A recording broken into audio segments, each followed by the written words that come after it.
చేసినట్టయితే అందరం కూడా దానికి బద్దులమై పనిచేస్తామని చెప్పి ప్రభుత్వానికి తెలియజేస్తూ ఈ బిల్లుకు సమర్థిస్తున్నాం అధ్యక్ష. శ్రీ మహేశ్వర్ రెడ్డి గారు.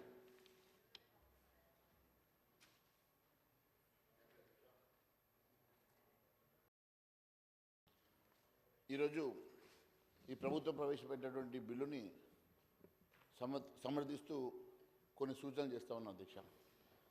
యాక్చువల్గా జూనియర్ సివిల్ జడ్జి కోర్టులు దీని బర్డెన్ పెరిగిందనో మరి దాన్ని వారికి 10 లక్షలకు తగ్గించి మిగిలిన సిటీ సివిల్ కోర్టుకి మీరు బదలాయించడం వలన వచ్చే లాభం కన్నా ఎక్కువ వీటిని కూడా మనము ఎక్స్పాండ్ చేసి ఉండి కోర్ట్స్ని కూడా మనము ఎక్స్పాండ్ చేసి ఉంటే బాగుండేది అధ్యక్ష. ఈ 20 లక్షలకు పెంచుతూ గత ప్రభుత్వం తీసుకున్నటువంటి నిర్ణయంలో సరే దానివల్ల తప్పిదాలు ఉన్నాయని చెప్పేసి మీరు భావించి ఉంటే దాని బదులు ఈ కోర్ట్స్ పెంచి ఫాస్ట్ ట్రాక్ కోర్ట్స్ పెంచి ఉంటే బాగుండేదని మేము భావిస్తూ ఉన్నాము. అంతేకాకుండా అధ్యక్ష జూనియర్ సివిల్ కోర్ట్స్ని సంఖ్య చాలా దగ్గర సంఖ్య తక్కువగా ఉన్నాయి. అన్ని తాలూకా హెడ్ క్వార్టర్స్లలో సిటీ సివిల్ కోర్ట్స్ లేవు. కొన్ని ఇప్పుడు కొత్తగా ఏర్పడినటువంటి జిల్లాలలో కూడా కోర్టు భవనాలు కూడా లేక అద్దె భవనాలలో ఈరోజు కోర్టు నడుస్తున్నటువంటి పరిస్థితి మనం చూస్తూ ఉన్నాము.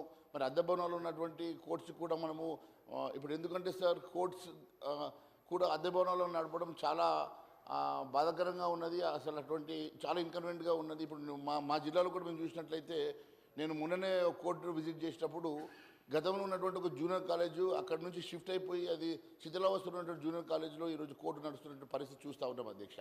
సరే గత 10 సంవత్సరాల ప్రభుత్వం చర్యలు తీసుకోకపోవడము, డబ్బులు మరి కేటాయించకపోవడము, నిర్మాణం చేయకపోవడంలో జరిగిన తప్పిదాలు కనీసం మీరు వచ్చినారు కాబట్టి మీరన్నా కొంతవరకు దాన్ని సర్దుబాటు చేసేసి వాటికి ఇమ్మీడియట్గా మరి మీరు కొంత ఫండ్ క్రియేట్ చేసేసి వాటికి శాంక్షన్ ఇచ్చేసి కొత్త భవనాలు నిర్మాణం చేసుకుంటే బాగుంటుందని చెప్పి నేను మరి కోరుతా ఉన్నాను అధ్యక్ష.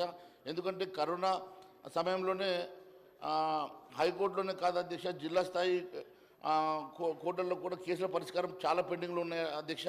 అలాంటప్పుడు పెండింగ్ కేసులు పరిష్కరించడానికి జిల్లా సివిల్ కోర్ట్స్లపై భారం తగ్గించేటప్పుడు మరి సీనియర్ సివిల్ కోర్టు కేసులు కూడా పెరుగుతాయి కదా. మరి ఆ దశలో మరి వాటిని కూడా మరి ఏ రకంగా ఇప్పుడు తగ్గించడం వల్ల వాటి మీద కూడా బర్డెన్ పెరుగుతుంది కదా. మరి కనీసం అవన్నీ కూడా పెంచుతారా, మరి వాటిని కూడా జడ్జెస్ని లేకుంటే కోర్ట్స్ని పెంచుతారా ఒకసారి ఆలోచన చేయాల్సిన అవసరం ఉంది. మరి మేము ఈ బిల్లును సమర్థిస్తూనే మరి చేసినటువంటి సూచనలు దయచేసి ప్రభుత్వం పరిగణలోకి తీసుకోవాలని